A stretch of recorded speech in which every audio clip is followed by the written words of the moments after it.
আসসালামু আলাইকুম দর্শক, আমন্ত্রণ জানাচ্ছি beyond border sports present dug out dialogue powered by rabbit hole BD. BPL এর এই ধুমধুমার আয়োজনে আমরা আজকে যে ম্যাচ অ্যানালাইসিসের জন্য বসেছি সেটা হচ্ছে চট্টগ্রাম ভার্সেস ঢাকা। এবং এই প্রিমিয়ার অ্যানালাইসিসে আমাদের সাথে স্টুডিওতে উপস্থিত আছেন সার্টিফাইড পারফরমেন্স অ্যানালিস্ট আহমেদ একজন প্রতীক ভাই।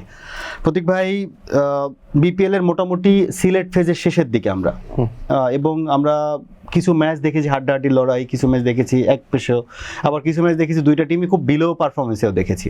এবং আমরা যদি ঘুরে ফিরে বলি 2 থেকে 3টা টিম খুব স্ট্রংলি পারফর্ম করছেন এবং 2 থেকে 3টা টিম কিন্তু আসলেই বিলো স্ট্যান্ডার্ডেই চলছে। এবং আমরা আজকে যে ম্যাচ নিয়ে আলোচনা করছি সেখানে ঢাকা ভার্সেস চট্টগ্রাম, দুই দলের যদি বলি যে ঢাকা পয়েন্ট টেবিলের 5ম স্থানে, মানে বটমের একটা উপরে এবং তার উপরেটাই চট্টগ্রাম।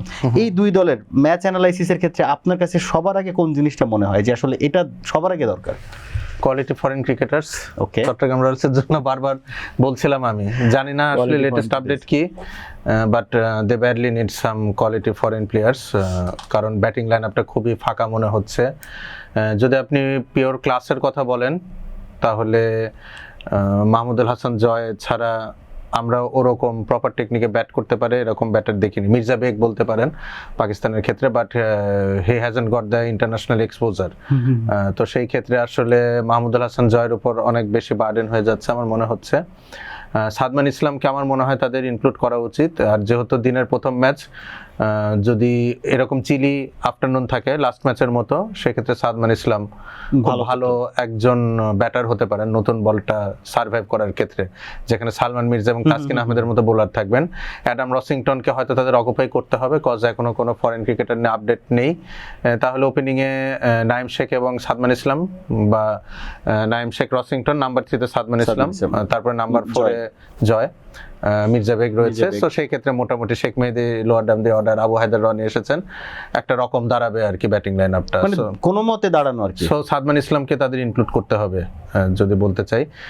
ঢাকা ক্যাপিটালসের ক্ষেত্রে লাস্ট ম্যাচে ফিল্ডিং পারফরমেন্সটা খুবই পোর ছিল এবং এক্সিকিউশন অফ প্ল্যানস, মোহাম্মদ মিথুনের ক্যাপ্টেন্সি নিয়ে আমার এই জায়গায় একটা প্রশ্ন ছিল। তো আমার মনে হয় whatever the plan is, they execute it properly, এটাই হবে ঢাকা ক্যাপিটালসের মূল গোল।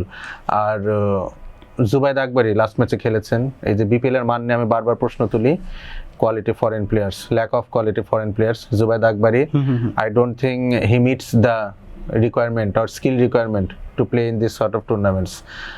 তো আমার মনে হয় জুবাইদ আকবরীকে ড্রপ করে যে কোনো লোকাল প্লেয়ার খেলা হয় আমার মনে হয় এটা বেটার।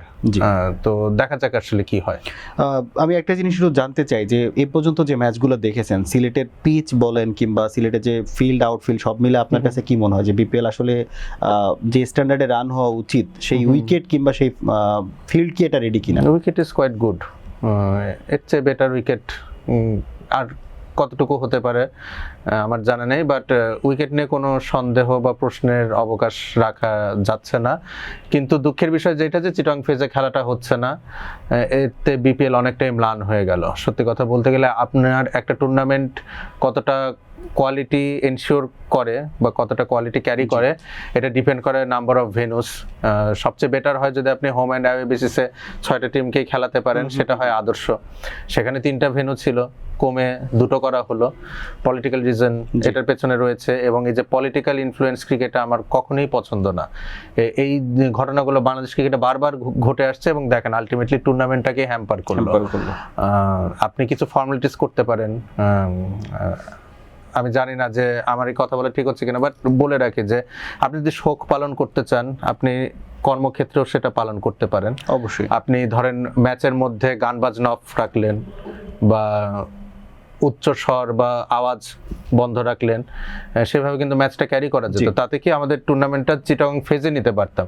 এই যে 2টো দিন out of know where match call of করা, তার মধ্যে প্রথম দিন দর্শকরা চলে এসেছেন, তারপরে জানানো ম্যাচ হবে না, পরের দিন আবার বলা হলো ম্যাচ হবে, সেটাও আবার লাস্ট মোমেন্টে আপনার বাতিল করা হলো। তাই এটা আসলে বোঝা যায় যে আপনি কতটা ইনডিসাইসিভ আপনার অ্যাপ্রোচে। বোর্ডে যারা পার্সোনাল রয়েছেন তাদের যে মানে নিজেদের কোনো ফিক্সড বা স্পেসিফিক রোল নেই, এটা কিন্তু আসলে ইন্ডিকেট করে, মনে হয় যেন গায়েবী কোন আওয়াজ এসে আপনাকে ডিসিশন দিয়ে যাচ্ছে, অ্যাকর্ডিংলি সেভাবে কাজ করা হচ্ছে। এই যে আমরা যারা হাই অফিসিয়াল দেখছি ক্রিকেট বোর্ডে, তাদের যদি ফিক্সড রোল থাকতো বা তাদের যদি ভোকালটা ওরকমই হতো, তাহলে কিন্তু এত সিদ্ধান্তের রদবদল দেখতাম না। এটাও হয়তো না যে জ্যাকি স্যার মৃত্যুবরণ করার 15 মিনিট পর খেলা শুরু হওয়া, এটা খুবই অমানবিক। মানে যেই কোচ আপনার এতগুলো প্লেয়ার তৈরি করলো, বাংলাদেশের ক্রিকেটে এত অবদান রাখলেন, সেই ক্ষেত্রে উনি মারা যাওয়ার পরক্ষণে ম্যাচ শুরু করা, এটা আমার কাছে ভালো লাগেনি। সো এই টোটাল ম্যানেজমেন্ট ইস্যুটা বিপিএল এর সৌন্দর্যকে ম্লান করেছে। প্রতীক ভাই, আমরা যদি দুই দলের অলরেডি কোন কোন প্লেয়ার কিংবা কেমন 11 হতে পারে, আপনি মোটামুটি আমাদেরকে একটা ধারণা দিলেন। আপনার কাছে ম্যাচ প্রেডিকশনের কথা যদি বলি, কেমন রান আশা করছেন এবং দুই দলের মধ্যে কাকে আপনি আসলে প্রেডিকশনের পার্সেন্টেজে বেশি এগিয়ে রাখছেন? ঢাকা ক্যাপিটালসে কিন্তু অনেক ট্যালেন্ট রয়েছে, বাট আপনি যদি প্রত্যেকটা প্লেয়ারকে দেখেন, সাইফ হাসান, নাসির হোসেন, সাব্বির রহমান, শামীম হোসেন, তারা প্রত্যেকে এক্স ফ্যাক্টর প্লেয়ার, ধারাবাহিকতাটা একটু কম।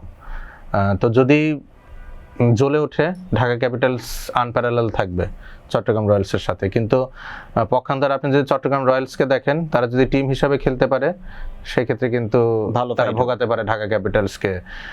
তো অনেকটা 50-50 এই ম্যাচটা সত্যিকার অর্থে বলতে গেলে। তারপরও আমার মতে মনে হচ্ছে চট্টগ্রাম রয়্যালস কালকে ম্যাচটা জয়লাভ করবে।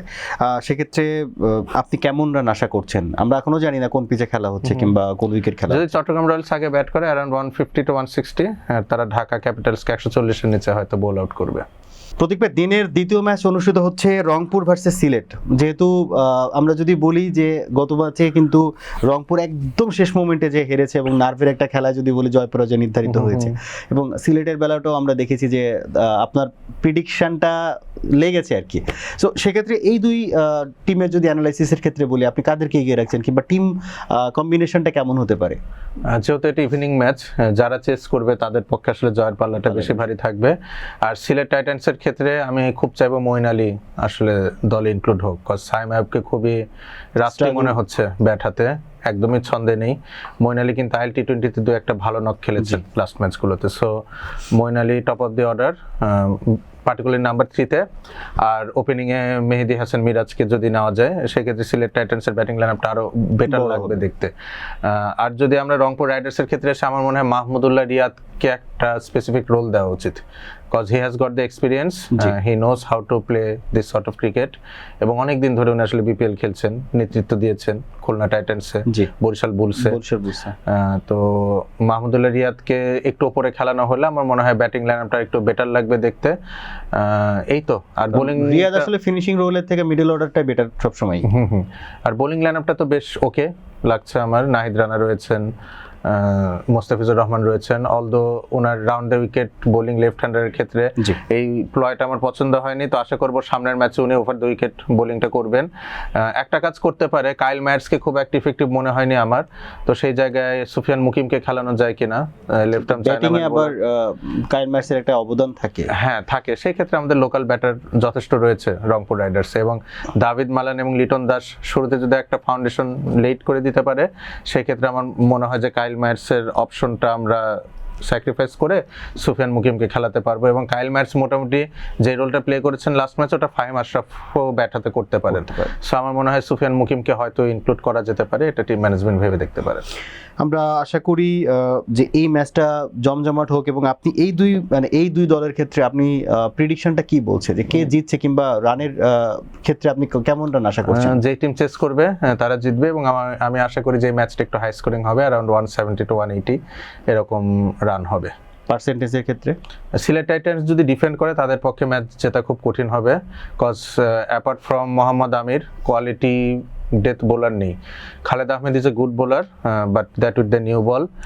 ওমর জাইও তাই, নতুন বলে সুইং করাতে পারেন ভালো। সো ডেথ ওভারে মোহাম্মদ আমিরের পেয়ার সেটা সিলেট টাইটান্সে মিসিং রয়েছে, এবং আমার মনে হয় সেই জায়গাটা রংপুর রাইডার্স খুব ভালো মতো এক্সপ্লয়েট করবে। কিন্তু সিলেট টাইটান্স যদি টার্গেট চেস ডাউন করে, তাদের ব্যাটিং লাইনআপটা এখন অনেক বোলস্টার্ড। মিডল অর্ডার আপনি দেখেন, পারভেজ হোসেন ইমন রয়েছে, ওমর জাই রয়েছেন, ইথেন ব্রুকস রয়েছেন, সো আফিফ হোসেন রয়েছেন, অনেক ফায়ার পাওয়ার মিডল অর্ডারে। টপ অফ দি অর্ডার যদি মেহেদী হাসান পার্সেন্ট মিরাজ যায়, সেক্ষেত্রে অ্যালং উইথ রনি তালুকদার এবং মঈন আলী যদি আসেন, সেই ব্যাটিং লাইন আপটাও ভালো। তো সিলেট টাইটান্স চেস করলে তাদের শাউট থাকবে ভালো, রংপুর রাইডার্সও চেস করলে তাদের ইয়েটা ভালো। সো আগামীকালকের ম্যাচে টসটা খুব ভালো একটা ভ্যারিয়েবল, ইম্পর্টেন্ট ভ্যারিয়েবল আসলে, কে টসে যেতে। আমরা জানি না কালকে কেমন ম্যাচ হোক, বাট আমরা দর্শকদেরকে জানাতে চাই যেমনই হোক না কেন, যেমন রানই হোক না কেন, একটা কম্পিটিটিভ স্কোর কিংবা 4-6-এর যে লড়াইটা সেটা আমরা দেখতে চাই। দর্শক, আমরা আশা করি আগামীকালকের ম্যাচ আপনারা এভাবেই উপভোগ করবেন এবং একটা ভালো ম্যাচ আপনাদেরকে উপহার দিতে পারবো। ভালো থাকবেন, সুস্থ থাকবেন, আসসালামু আলাইকুম।